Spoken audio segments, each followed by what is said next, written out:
Olá! Hoje a gente vai mergulhar numa história de milhares de anos que esconde um dos segredos mais poderosos sobre como construir prosperidade.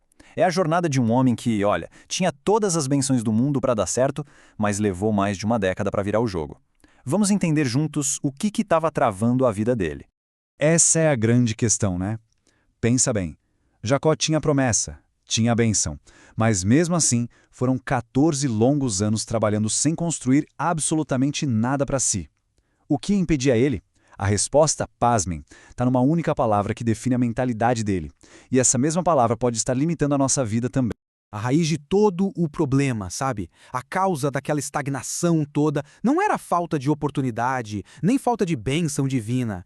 Era algo interno. Era a mentalidade dele que a Bíblia descreve com essa palavrinha muito específica, pacato. Olha que interessante. O texto em Gênesis mostra um contraste gritante entre os dois irmãos. De um lado, Esaú, o perito caçador, um cara proativo, especialista, que ia para cima, que resolvia. Do outro, Jacó, descrito como pacato, o que ficava ali na segurança das tendas. Um era a pura ação, o outro a acomodação. E o que quer dizer pacato? Não é só ser tranquilo, calminho. A palavra-chave aqui é acomodado. Jacó não tinha uma mentalidade de conquista, entende? Ele tinha uma mentalidade de sobrevivência, de conforto. Ele era um ótimo executor de tarefas, mas não era o dono da sua própria visão de futuro. E essa mentalidade fica escancarada na oração dele. Pensa só, falando com o dono de todo o ouro e de toda a prata, o pedido de Jacó foi surpreendentemente pequeno. Só pão para comer e roupa para vestir. Ele pediu o mínimo, o básico para sobreviver. Ele não pedia a abundância para prosperar e glorificar a Deus, como o pai e o avô dele fizeram. E qual foi o resultado prático dessa cabeça pacata? Bom, por 14 anos ele foi o funcionário dos sonhos, leal, trabalhador, super produtivo e fez o tio dele, Labão, ficar absurdamente rico. Enquanto isso, ele mesmo não construiu nada. Ele estava na prática trocando o tempo e a bênção dele por um teto e um prato de comida. Só que aí, depois de 14 anos, alguma coisa mudou. A ficha caiu. A mentalidade de Jacó finalmente despertou. E a gente chega no ponto alto da história, aquele momento em que ele decide que não vai mais ser só um bom empregado, e sim o construtor do seu próprio futuro. O tio dele, Labão, que não era bobo nem nada, e sabia que não podia perder aquele cara, faz a proposta que para muitos seria irrecusável. Me diz o teu preço, pede um salário, qualquer um, e eu te pago. Era a oferta da segurança, sabe? Aquele valor fixo, previsível, todo mês na conta. E aqui o jogo vira. O que uma pessoa com a mentalidade transformada faria numa hora dessas? Pediria um aumento? Negociaria um salário maior? A resposta de Jacó foi simplesmente radical. A primeira resposta dele é de cair o queixo. Nada me darás. Ele não começa a negociar. Ele simplesmente rejeita a proposta inteira. Ele não queria mais que o valor dele fosse decidido por outra pessoa. Era como se ele dissesse, chega, o sistema de salário não serve mais para mim. E aí, para não deixar nenhuma dúvida, ele reforça, não quero salário. Ele entendeu uma coisa fundamental. Um salário fixo, por melhor que seja, sempre vai ser um teto, um limite para a bênção sem medidas que Deus tinha para ele. Salário paga a conta, mas dificilmente constrói riqueza.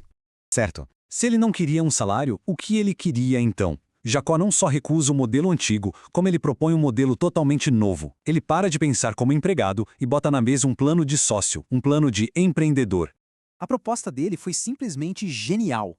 Ele disse, basicamente, vou continuar fazendo o que eu sei fazer de melhor, cuidar do seu rebanho.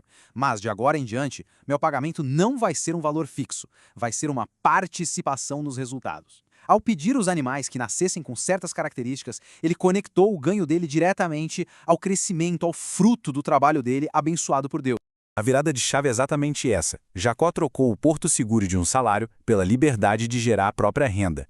Ele parou de vender o tempo dele por um valor fixo e começou a usar o talento dele para construir o próprio patrimônio, como um parceiro no negócio.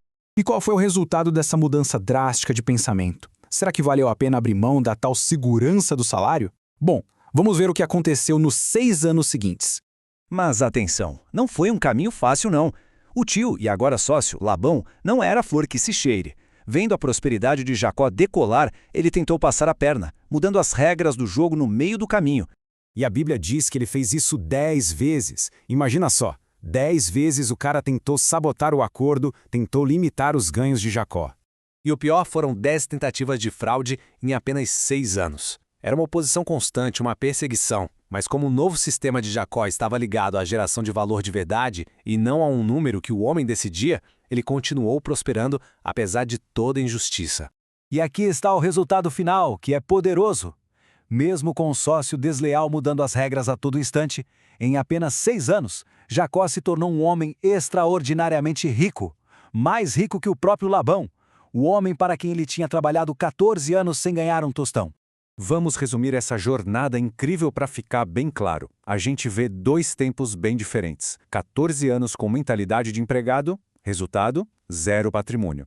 Aí vem um momento de decisão, uma virada de chave. E depois, 6 anos com uma mente de dono, de sócio. Resultado, riqueza abundante. A bênção de Deus sempre esteve ali. O que mudou foi a mentalidade para destravar essa bênção.